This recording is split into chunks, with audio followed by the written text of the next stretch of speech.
नमस्कार साथियों, मैं दीपमणि पधौलिया केमिस्ट्री क्लासेज आपके सामने आवर्त सारणी लेकर आया हूँ।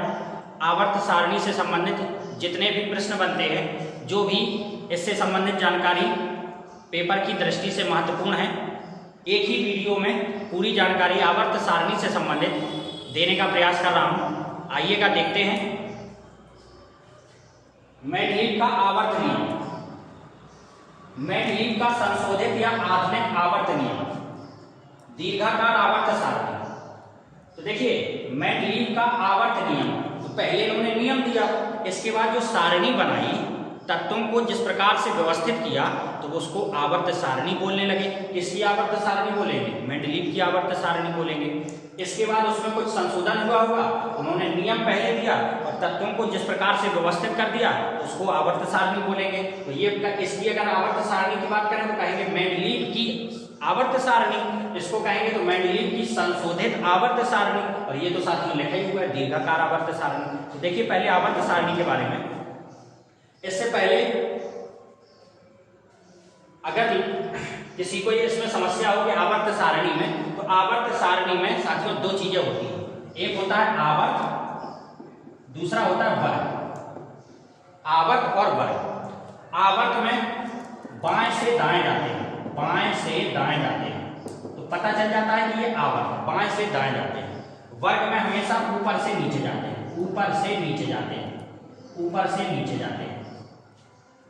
तो आवर्त में जैसे फर्स्ट ए वर्ग लिख दिया या सेकंड ए वर्ग लिख दिया साथियों, तो आपको जानकारी होगी फर्स्ट ए वर्ग में कौन कौन से तत्व हैं।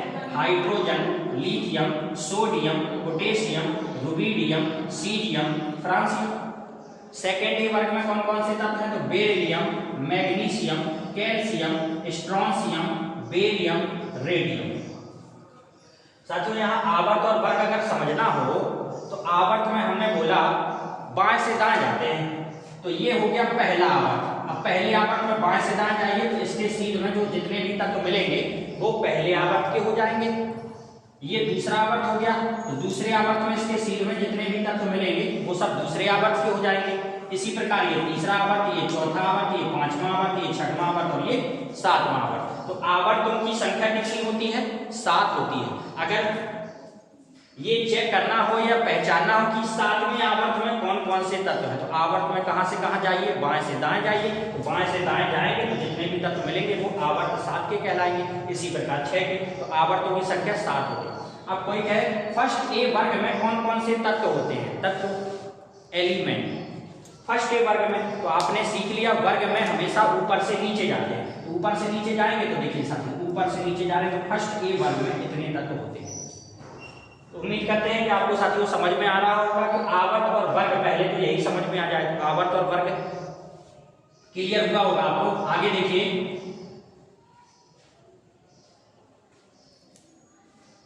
जो शुरुआत में मेंडलीव ने अपना नियम दिया था वो परमाणु भार को आधार बनाकर दिया। परमाणु भार, इसमें जो इन्होंने मेन पॉइंट बताया था, ये किसको बेस बनाया था? परमाणु भार को बेस बनाया था। तो इनका जो नियम था वो पूर्णतः किस पर आधारित था? परमाणु भार पर आधारित था। इसके बाद मोजले वैज्ञानिक हुए हैं, मोजले, इन्होंने परमाणु क्रमांक की खोज कर दी। परमाणु क्रमांक की खोज कर दी। परमाणु क्रमांक को इंग्लिश में एटॉमिक नंबर कहते हैं, परमाणु भार को एटॉमिक वेट कहते हैं। परमाणु क्रमांक की खोज किसने की? मोजले ने की। तो इस आधार पर मोजले ने ही ये वाला नियम दिया था, लेकिन इसी में सुधार करके दिया, इसलिए उसका नाम पड़ गया मेंडलीव का संशोधित आवर्त नियम या आधुनिक आवर्त नियम। तो किसको आधार बनाकर दिया? परमाणु क्रमांक को इन्होंने आधार बना दिया।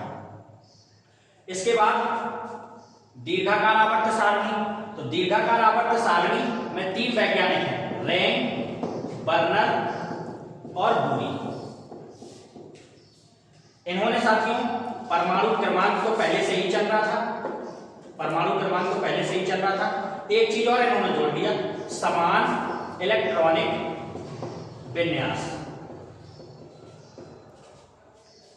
समान इलेक्ट्रॉनिक विन्यास, ये इन्होंने और जोड़ दिया। ये दीर्घाकार आवर्त सारणी यही वर्तमान में प्रयोग में लाई जाती है, इसी को सभी लोग पढ़ते हैं। अब कोई अगर कहे कि समान इलेक्ट्रॉनिक विन्यास क्या है, तो साथियों देखिए जैसे H है, Li है, Na है, इसका परमाणु क्रमांक एटॉमिक नंबर 1, इसका लिथियम का 3, सोडियम का 11। साथियों सभी लोग जानते होंगे जितना परमाणु क्रमांक होता है उतने ही इलेक्ट्रॉनों की संख्या होती है, उतने ही प्रोटॉनों की संख्या होती है। तीन चीज बराबर होती है, परमाणु क्रमांक बराबर इलेक्ट्रॉनों की संख्या बराबर प्रोटॉनों की संख्या। तो इसके पास एक इलेक्ट्रॉन है, sp-df संरचना इलेक्ट्रॉनिक संरचना जब बनाएंगे तो 1s1, इसका बनाएंगे तो 1s2 2s1, क्योंकि इसके पास 3 इलेक्ट्रॉन है, 2 और 1 3। इसका बनाएंगे 1s2 2s2 2p6 3s1। समान इलेक्ट्रॉनिक विन्यास का मतलब होता है, आप देख पा रहे होंगे यहाँ s1 है, यहाँ s1 है, यहाँ s1 है, तो सभी में एक जैसा आ रहा है, समान विन्यास आ रहा है, तो उसको कह दिया समान इलेक्ट्रॉनिक विन्यास।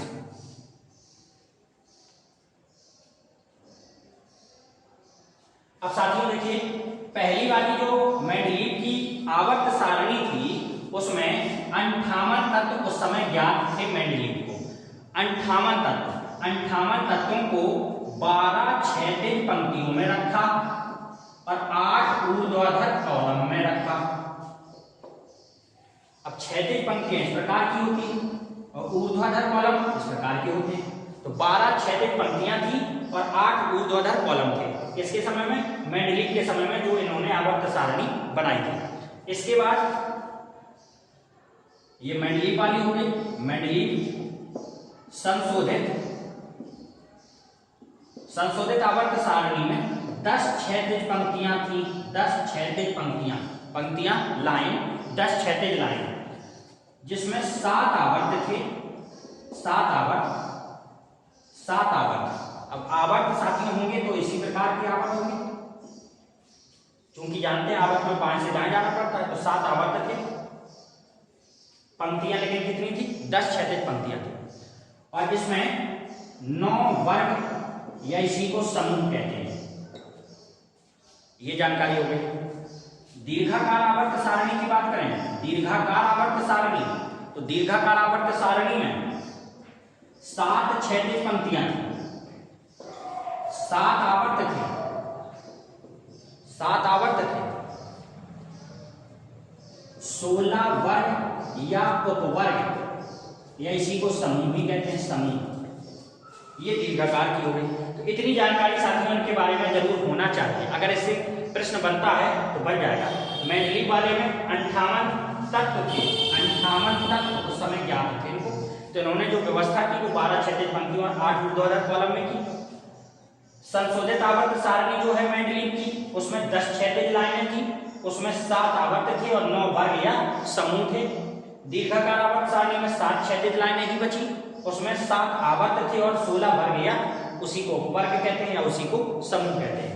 ये तो हो गया साथियों आवर्त सारणी के बारे में। कोई सोचे कि परमाणु भार चल रहा था शुरुआत में, परमाणु भार, इसको चेंज करके परमाणु क्रमांक क्यों किया गया? तो साथियों जैसे कि उदाहरण के तौर पर समझा रहे हैं, 18 आर्गन 40, 19 पोटेशियम 40, 20 कैल्शियम 40। जो नीचे लिखा होता है वो परमाणु क्रमांक होता है, जो ऊपर लिखा होता है वो परमाणु भार होता है। नीचे वाला परमाणु क्रमांक एटॉमिक नंबर, ऊपर वाला परमाणु भार एटॉमिक वेट। साथियों आप देख पा रहे हैं ये आर्गन है, ये पोटेशियम है, ये कैल्शियम है, सभी के परमाणु भार कितने हैं? 40। अगर आपसे कोई कहे परमाणु भार 40 किसका होता है, तो परमाणु भार 40 किसका होता है, इसमें संशय वाली स्थिति आ गई। आर्गन का नाम लेके, पोटेशियम का नाम लेके, कैल्शियम का नाम लेके, तो इस प्रकार से ये परमाणु भार है। लेकिन परमाणु क्रमांक अगर कहे तो जैसे आर्गन है या 19 पोटेशियम है या 20 कैल्शियम, अगर कहा जाए 20 परमाणु क्रमांक किसका होता है, तो केवल और केवल किसका होता है? कैल्शियम का ही होता है। तो अगर कहा जाए 20 परमाणु क्रमांक किस तत्व का होता है, तो सभी लोग यही कहेंगे कैल्शियम का होता है, क्योंकि परमाणु क्रमांक 2 तत्वों का, 2 भिन्न अलग अलग तत्वों का कभी भी समान नहीं हो सकता। तो तत्व की पहचान किससे हुई? परमाणु क्रमांक से। इसलिए परमाणु भार के स्थान पर किसको कर दिया? परमाणु क्रमांक। उम्मीद है कि आपको समझ में आ रहा होगा साथियों। कोई तत्व है X एलिमेंट, इसमें ये Z लिखा हुआ है, ये A लिखा हुआ है, तो ये होता है नीचे का परमाणु क्रमांक। भार हमेशा सिर पर होता है, भार हमेशा सिर पर होता है। तो ये हो गया परमाणु भार। जितना परमाणु क्रमांक होता है उतने ही इलेक्ट्रॉन होते हैं, उतने ही प्रोटॉन होते हैं, ये भी याद रखिएगा। परमाणु क्रमांक बराबर इलेक्ट्रॉनों की संख्या बराबर प्रोटॉनों की संख्या। और जो न्यूट्रॉनों की संख्या निकाली जाती है वो परमाणु भार में से परमाणु क्रमांक को घटा देते हैं। परमाणु भार में से परमाणु क्रमांक को घटा देते हैं। आगे देखिए सब, पूरी आवर्त सारणी में वर्तमान में किस आवर्त सारणी का उपयोग होता है? दीर्घाकार आवर्त सारणी का उपयोग होता है। पूरी आवर्त सारणी में अगर कहा जाए सबसे हल्का तत्व कौन है, तो सबसे हल्का तत्व कौन होता है? हाइड्रोजन होता है सबसे हल्का तत्व। अगर कहा जाए सबसे हल्की धातु, तो धातु में लिथियम होता है। ध्यान रखिएगा, ये क्वेश्चन बनते हैं। सबसे हल्का तत्व हाइड्रोजन। अगर पूछे हाइड्रोजन की खोज किसने की, तो हाइड्रोजन की खोज की थी हेनरी कैवेंडिश ने। अगर ये भी पूछा जाए तो ये भी बन जाना चाहिए। हाइड्रोजन की खोज की थी हेनरी कैवेंडिश। कैवेंडिश ने सबसे हल्का तत्व है। हाइड्रोजन के 3 समस्थानिक होते हैं, 1H1, 1H2, 1H3। हाइड्रोजन के 3 समस्थानिक। अब कोई सोचे समस्थानिक क्या होता है, तो समस्थानिक जिनके परमाणु क्रमांक समान हो, परमाणु भार अलग अलग हो, उनको क्या कहेंगे? समस्थानिक। समस्थानिक में क्या समान होता है साथियों? परमाणु क्रमांक। तो परमाणु क्रमांक समान है तो ये क्या हो गया? समस्थानिक। हाइड्रोजन के 3 समस्थानिक होते हैं, 1H1, 1H2 और 1H3। इसका नाम प्रोटियम, इसका ड्यूटेरियम, इसका ट्राइटियम।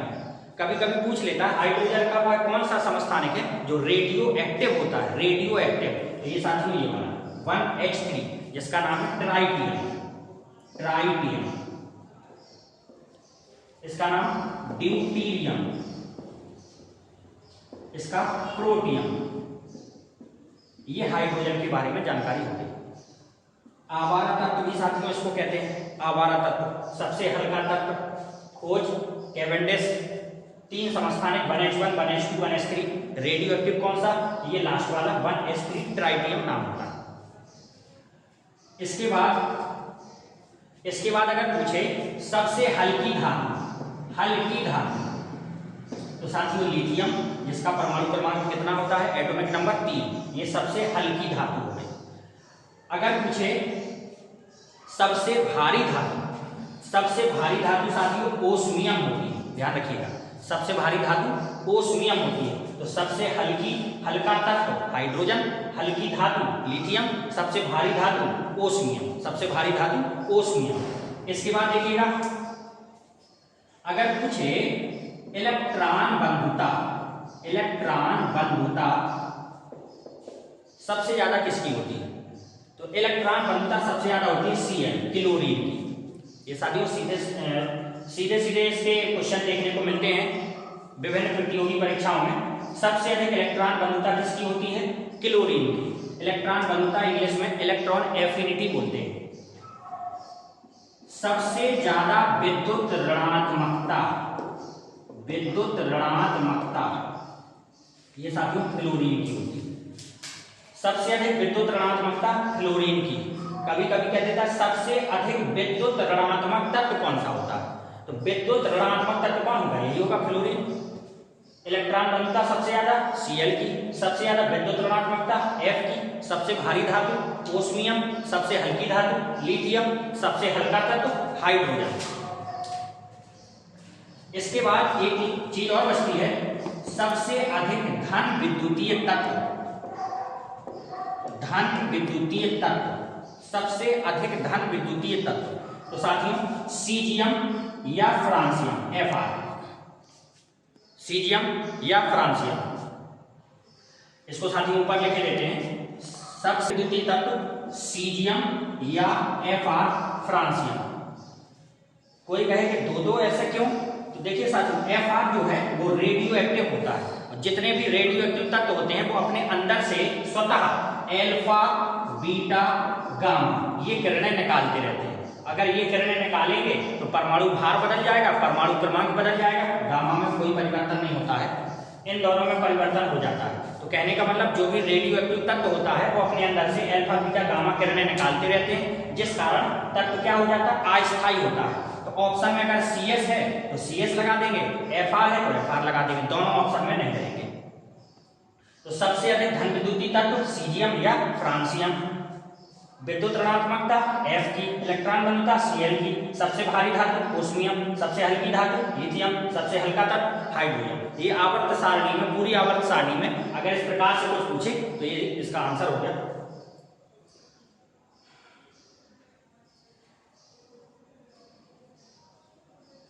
आगे देखिए सर,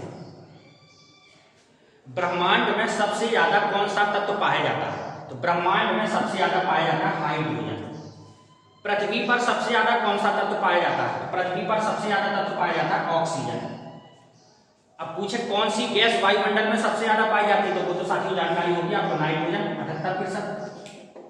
इसके बाद ऑक्सीजन। क्वेश्चन को समझिएगा कि भाषा के रूप में वो क्या पूछना चाह रहा है। ब्रह्मांड में सबसे ज्यादा कौन सा तत्व पाया जाता है? तो हाइड्रोजन। पृथ्वी की सतह पर, पृथ्वी पर सबसे ज्यादा कौन सा तत्व पाया जाता है? धातु नहीं कहा, कौन सा तत्व पाया जाता है। अगर धातु कहता तो क्वेश्चन बदल जाता, एल्यूमिनियम हो जाता। कौन सा तत्व पाया जाता है? ऑक्सीजन। वायुमंडल में सबसे ज्यादा कौन सी गैस पाई जाती है? नाइट्रोजन। फिर इसके बाद ऑक्सीजन। उम्मीद करते हैं साथियों इतना आपको क्लियर हुआ होगा। आगे देखिए, अगर कभी पूछा जाए प्रतिरूपी या निरूपक तत्व, टिपिकल एलिमेंट, सेतु तत्व, उसी को कहते हैं bridge element. Bridge element, bridge माने सेतु मतलब पुल। विकर्णी संबंध, डायगोनल रिलेशनशिप। सामान्य तत्व, नॉर्मल एलिमेंट। संक्रमण तत्व, ट्रांजिशनल एलिमेंट। आंतरिक संक्रमण तत्व, इनर ट्रांजिशनल एलिमेंट। अक्रिय यौगिक प्रभाव, ये अलग से हम डेफिनेशन बता देंगे इसकी। तो देखिए साथियों, प्रतिरूपी तत्व, प्रतिरूपी तत्व दूसरे आवर्त में स्थित तत्वों को प्रतिरूपी तत्व कहते हैं।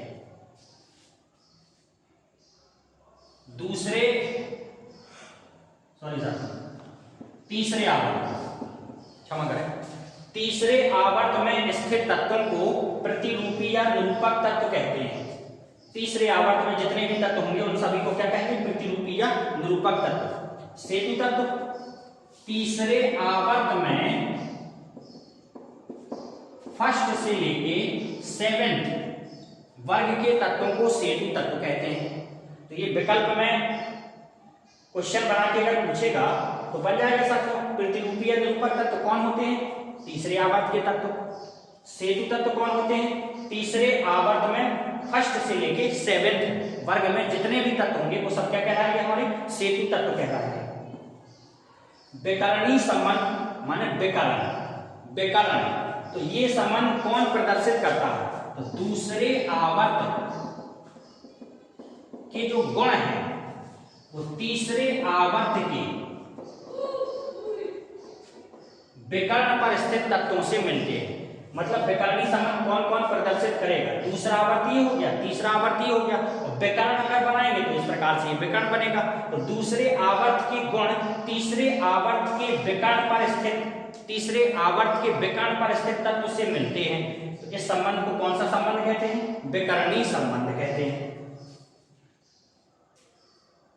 अभी भी अगर क्लियर ना हुआ हो साथियों, देखिए लिथियम, बेरिलियम, बोरान, कार्बन, ये साथियों दूसरा आवर्त हो गया, दूसरा आवर्त। तीसरा आवर्त सोडियम, मैग्नीशियम, एल्यूमिनियम, सिलिकॉन। अब दूसरे आवर्त के गुण तीसरे आवर्त के विकर्ण पर स्थित तत्व से मिलते हैं। दूसरे आवर्त के तत्व के गुण तीसरे आवर्त पर विकर्ण पर स्थित तत्व से मिलते हैं। इसके नीचे तो ये होगा, विकर्ण पर ये हो जाएगा। इसी प्रकार इसके गुण किससे मिलते हैं? इससे मिलेंगे। इसके नीचे तो एल्यूमिनियम, लेकिन इससे भी मैच करेंगे, लेकिन इससे भी मैच करते हैं। इसी को क्या कहते हैं? विकर्णी संबंध, डायगोनल रिलेशनशिप। तो कौन कौन प्रदर्शित करता है? दूसरे आवर्त के गुण किससे? तीसरे आवर्त के विकर्ण। ये हो गया साथियों सामान्य तत्व। जिन तत्वों के गुण सेतु तत्व से मिलते हैं उनको सामान्य तत्व कहते हैं। जिन तत्वों के गुण सेतु तत्वों के गुणों से मिलते हैं उनको सामान्य तत्व कहते हैं। वर्ग में जितने में भी ए लगा होता है, first A, second A, third A, fourth A, fifth A, sixth A, seventh A और शून्य वर्ग, ये सब सामान्य तत्व कहलाते हैं। ए वाले और शून्य तत्व, शून्य वर्ग, ये सब किसकी श्रेणी में आ जाते हैं? सामान्य तत्व। संक्रमण तत्व ट्रांजिशनल एलिमेंट, जिन तत्वों के गुण सेतु तत्वों के गुणों से कम समानता रखते हैं, कम मिलते हैं, जिन तत्वों के गुण सेतु तत्वों के गुणों से कम मिलते हैं उनको संक्रमण तत्व कहते हैं। दूसरे शब्दों में साथियों उसी को कहते हैं डी ब्लॉक। जितने भी डी ब्लॉक के तत्व होते हैं वो सब क्या कहलाते हैं? संक्रमण तत्व। और डी ब्लॉक होगा तो आपको जानकारी होगी उसमें क्या होता है? बी लगा होता है, first B, second B, third B, fourth B, fifth B, sixth B, seventh B. और अष्टम वर्ग जो होता है, अष्टम वर्ग, वो कितने कॉलम में बटा होता है? 3 कॉलम में बटा होता है। तो जिसमें बी लगा है और अष्टम वर्ग, ये किसकी श्रेणी में आ जाएंगे? संक्रमण तत्व। सामान्य तत्व में सभी ए वाले और शून्य वर्ग वाला, ये सामान्य तत्व हो जाएगा। तो संक्रमण तत्व का मतलब होता है डी ब्लॉक वाले। तो डी ब्लॉक में क्या लगा होता है? बी लगा होता है और अष्टम वर्ग होता है जो कितने कॉलम में बटा होता है? 3 कॉलम। आंतरिक संक्रमण तत्व, आंतरिक संक्रमण तत्व, इसको साथियों एफ ब्लॉक के तत्व कहते हैं। एफ ब्लॉक आपने आवर्त सारणी में गौर किया होगा, सबसे नीचे आवर्त सारणी में सबसे नीचे 2 भागों में, 2 लाइनों में आंतरिक संक्रमण तत्व या एफ ब्लॉक के तत्व रखे होते हैं। एक को कहते हैं लेंथेनाइड श्रेणी, दूसरे को कहते हैं एक्टिनाइड श्रेणी। लेंथेनाइड श्रेणी, एक्टिनाइड श्रेणी, दोनों को कंबाइंड रूप से कौन सा ब्लॉक बोलते हैं? एफ ब्लॉक के तत्व बोलने लगते हैं। 14 पहली लाइन में है, 14 दूसरी लाइन में, टोटल कितने तत्व हो गए? 28 तत्व हो गए एफ ब्लॉक के। पहली वाली श्रेणी लेंथेनाइड श्रेणी, दूसरी वाली श्रेणी एक्टिनाइड श्रेणी। लेंथेनाइड 58 से 71 तक के तत्व होते हैं। परमाणु क्रमांक 58 से 71 तक के तत्व जो लेंथेनाइड श्रेणी में आ जाते हैं। एक्टिनाइड श्रेणी में 90 से 103, जिनका परमाणु क्रमांक इंग्लिश में एटॉमिक नंबर, परमाणु क्रमांक 90 से 103 तक के तत्व एक्टिनाइड श्रेणी के अंतर्गत आ जाते हैं। तो ये साथियों देखिए एफ ब्लॉक भी हो गया, उसी को क्या बोलते हैं? आंतरिक संक्रमण तत्व बोलते हैं। तो आंतरिक संक्रमण तत्व में 2 श्रेणियां, लेंथेनाइड श्रेणी, एक्टिनाइड श्रेणी। पहले में 14, दूसरे में 14, कुल 28 तत्व हो गए। लेंथेनाइड श्रेणी में परमाणु क्रमांक 58 से 71 तक के तत्व रहते हैं। एक्टिनाइड श्रेणी में परमाणु क्रमांक 90 से 103 तक के तत्व रहते हैं। लास्ट देखिए साथियों अक्रिय युग्म प्रभाव। इससे संबंधित अगर कोई क्वेश्चन आता है, अक्रिय युग्म प्रभाव आप देख सकते हैं, इनर्ट पेयर इफेक्ट, नाम ही में उसका लगा अक्रिय, अक्रिय जो क्रिया ना करता हो। तो अगर इसकी डेफिनेशन सुने साथियों, किसी तत्व के बाह्य कोश में उपस्थित, बाह्य कोश, बाह्य कोश का मतलब जो सबसे बाहर वाला कोश होता है, सबसे बाहर, बाह्य कोश के एस उपकोश में उपस्थित इलेक्ट्रॉन की बंध न बनाने की प्रवृत्ति को अक्रिय युग्म प्रभाव कहते हैं। अक्रिय का मतलब जो क्रिया ना करे, जो बंध ना बनाए। किसी तत्व के बाह्य कोश में उपस्थित एस उपकोश के इलेक्ट्रॉन के बंध मतलब होता है बॉन्ड बनाना, बंध ना बनाने की प्रवृत्ति।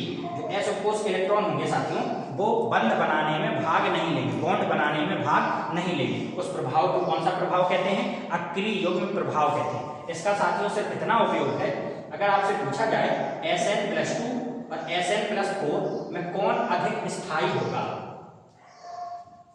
Sn+2 और Sn+4 में कौन अधिक स्थायी होगा, साथियों आप समझ पा रहे हैं। एस उपकोश के जो इलेक्ट्रॉन होंगे वो बॉन्ड बनाने में भाग नहीं लेंगे, बंध नहीं बनाएंगे। तो एस उपकोश में इलेक्ट्रॉन कितने बनते हैं? 2। एस उपकोश में इलेक्ट्रॉन कितने बनते हैं? 2 इलेक्ट्रॉन बनते हैं। यहाँ देखिए Sn+2 है और Sn+4 है। अब ये जो 2 इलेक्ट्रॉन है ये तो बॉन्ड बनाएंगे नहीं, 2 इलेक्ट्रॉन निकालना, 2 इलेक्ट्रॉन निकालना।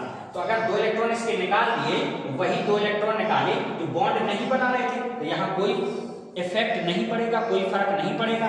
यहाँ कितने इलेक्ट्रॉन निकाले? +4 का मतलब होता है 4 इलेक्ट्रॉन निकाल दिए हैं, तो 2 इलेक्ट्रॉन तो ये निकले होंगे, 2 साथियों और निकले होंगे। तो कहने का मतलब है अगर Sn+2 और Sn+4 में पूछा जाए तो Sn+2 अधिक स्थायी होता है। Sn+2 is more stable then Sn+4। Sn+2 is more stable then Sn+4।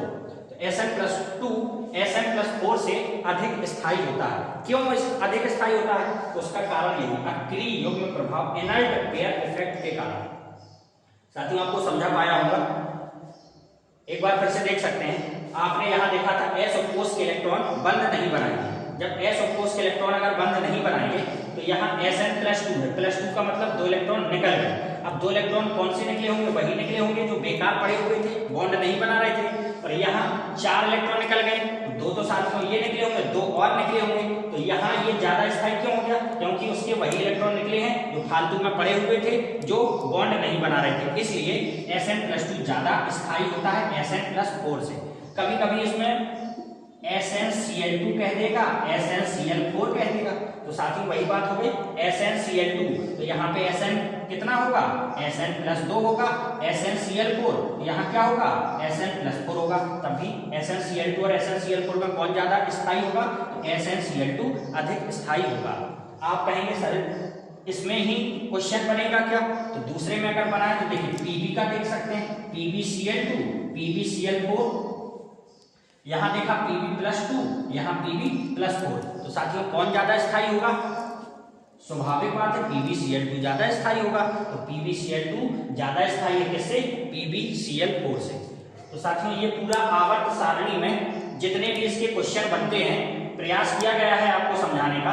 एक बार फिर से एक नजर में देख लीजिए। ये पूरा आवर्त सारणी का कंक्लूजन है, सारांश। मेंडलीव का आवर्त नियम किस पर आधारित? परमाणु भार पर आधारित।